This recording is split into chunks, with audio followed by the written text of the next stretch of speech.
this is Preeti Ghosh with another educational video of class 5 chapter 8 air and water. So if you are new to my channel, do consider subscribing it right now and press the bell icon for latest updates. Also, you can follow me on Instagram and on my Facebook page where I upload the answers for quick assignments given in your textbooks. The links are given in the description box. So without further ado, let's start with today's class.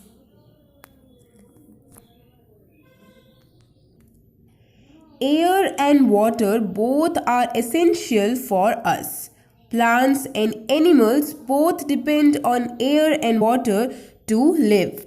Life on earth is possible due to presence of air and water in it. तो air और water जो है दोनों के दोनों हमारे लिए बहुत ज़्यादा एसेंशियल्स हैं. प्लांट्स एनिमल्स दोनों ही इसके ऊपर डिपेंड करते हैं अपने लाइफ के लिए. और अर्थ पे लाइफ इसीलिए पॉसिबल है because we have air and water in it. ठीक है, so let's talk about air first. The air has surrounded us from all sides. Air is everywhere, even in an empty box, in the cracks of rocks, and also in water. We cannot smell air. It is odorless. तो air जो है वो हमको चारों तरफ से surround करके रखा है. एयर ने हमें चारों तरफ से सराउंड कर रखा है, वो हर जगह पे है. ठीक है, जैसे कि खाली डब्बे में भी हवा मौजूद है. देन जो रॉक्स में क्रैक्स हो जाती हैं उसके बीच में जो एम्प्टी स्पेस बन रही है उसमें भी एयर मौजूद है. साथ ही जो वाटर है उसमें भी एयर मौजूद है. ठीक है, but we can not smell air. हम एयर को स्मेल नहीं कर सकते क्योंकि वो है ऑर्डरलेस. ऑर्डरलेस मीन्स जिसमें कोई स्मेल नहीं होता.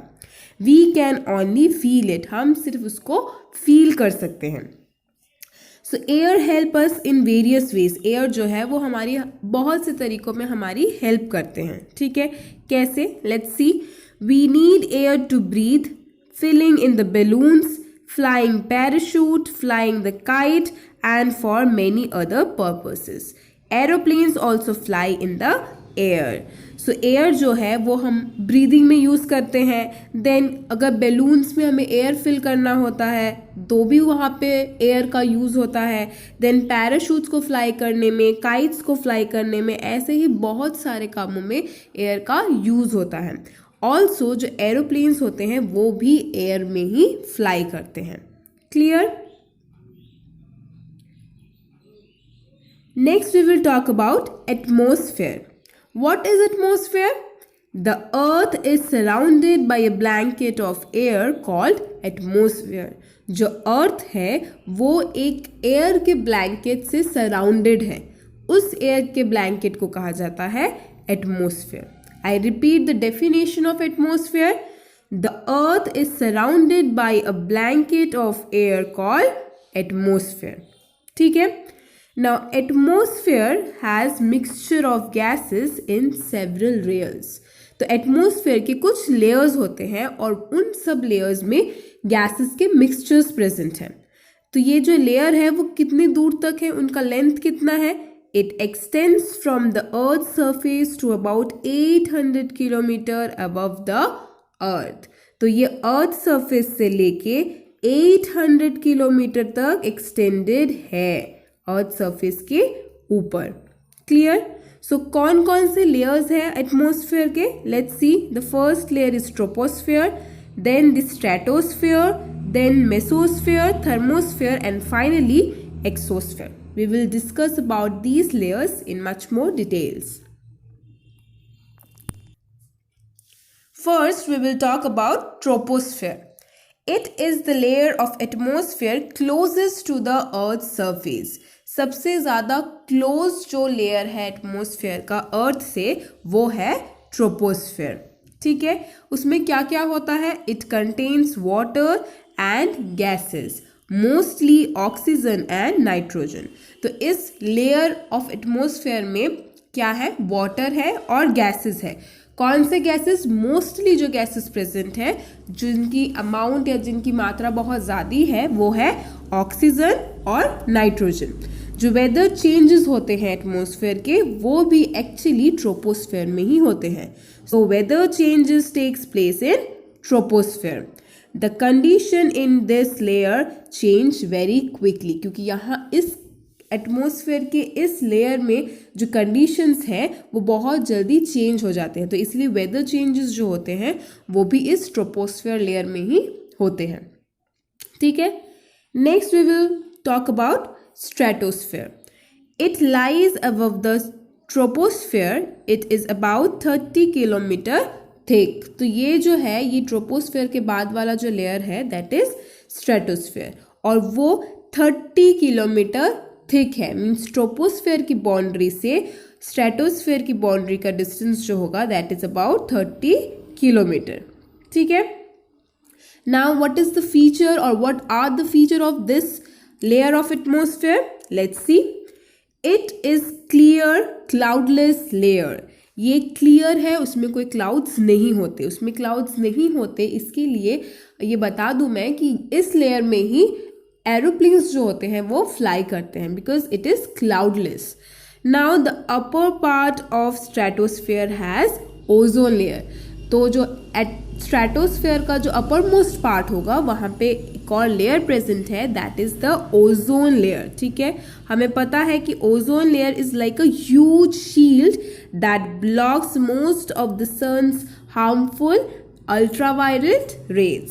तो फिर ओजोन लेयर का क्या काम होता है? ओजोन लेयर का काम होता है जो हार्मफुल रेज होते हैं, अल्ट्रावायलेट रेज होते हैं सन से, उससे हमारे अर्थ को और उसको अर्थ तक पहुंचाने से उसको प्रिवेंट करते हैं. ठीक है.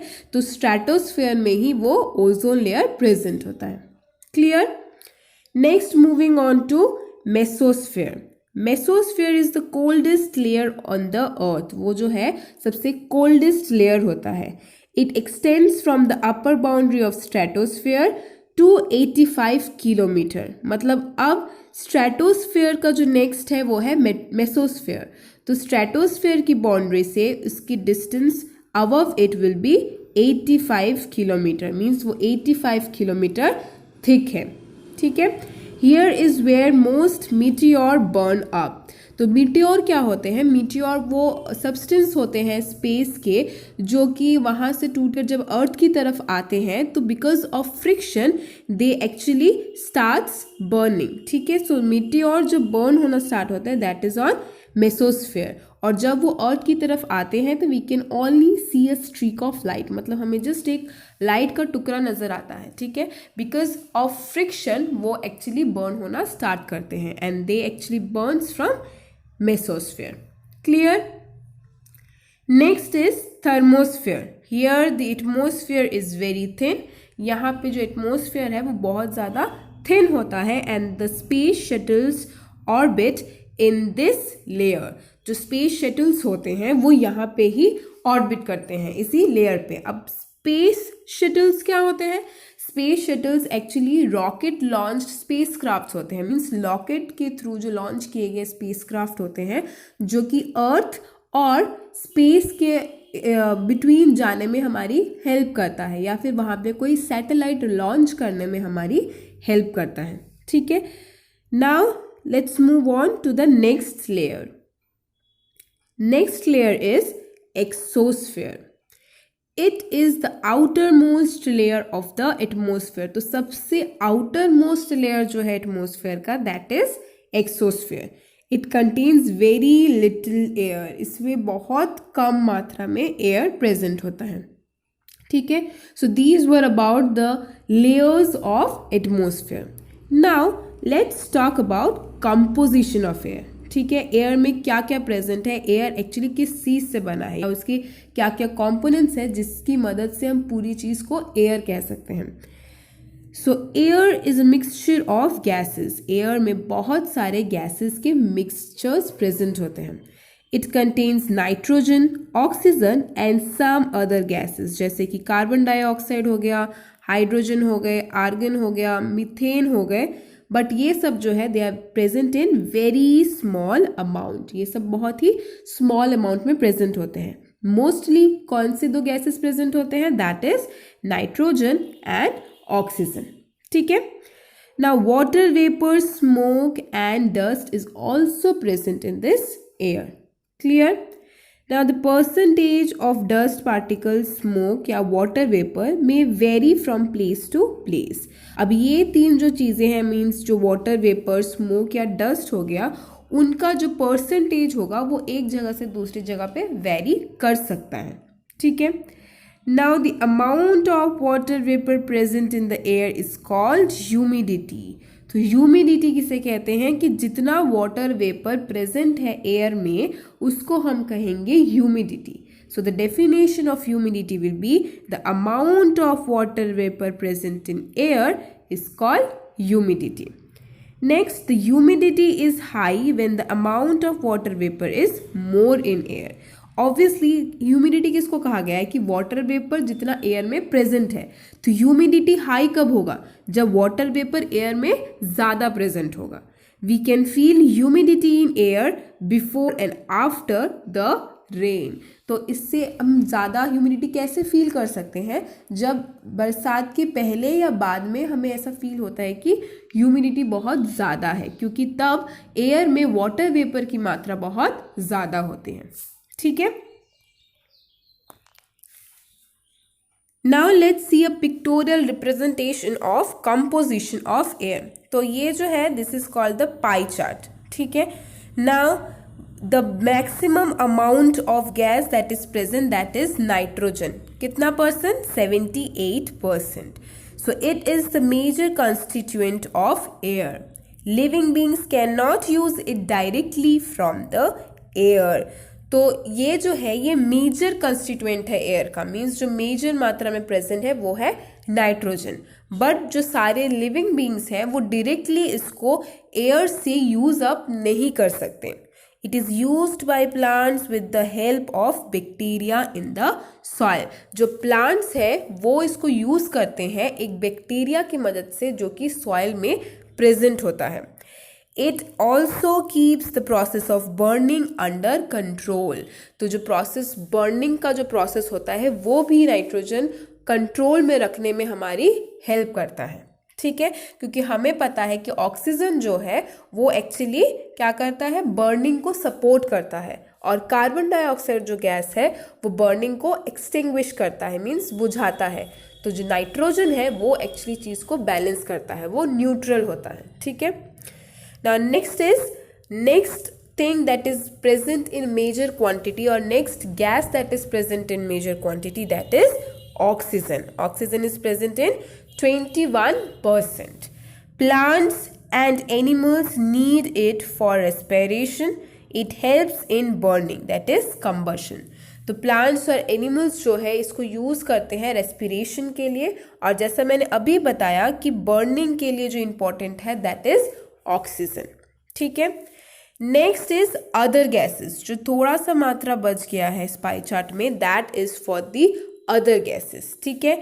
तो argon, carbon dioxide, hydrogen, methane and water vapor will all constituent in this remaining part. ठीक है. तो ये सब जो गैसेस है वो बहुत ही स्मॉल क्वांटिटी में प्रेजेंट होता है. क्लियर. एंड मोस्टली जो नाइट्रोजन और ऑक्सीजन है वही ज़्यादा मात्रा में होता है. Nitrogen is 78% and oxygen is 21%. Clear.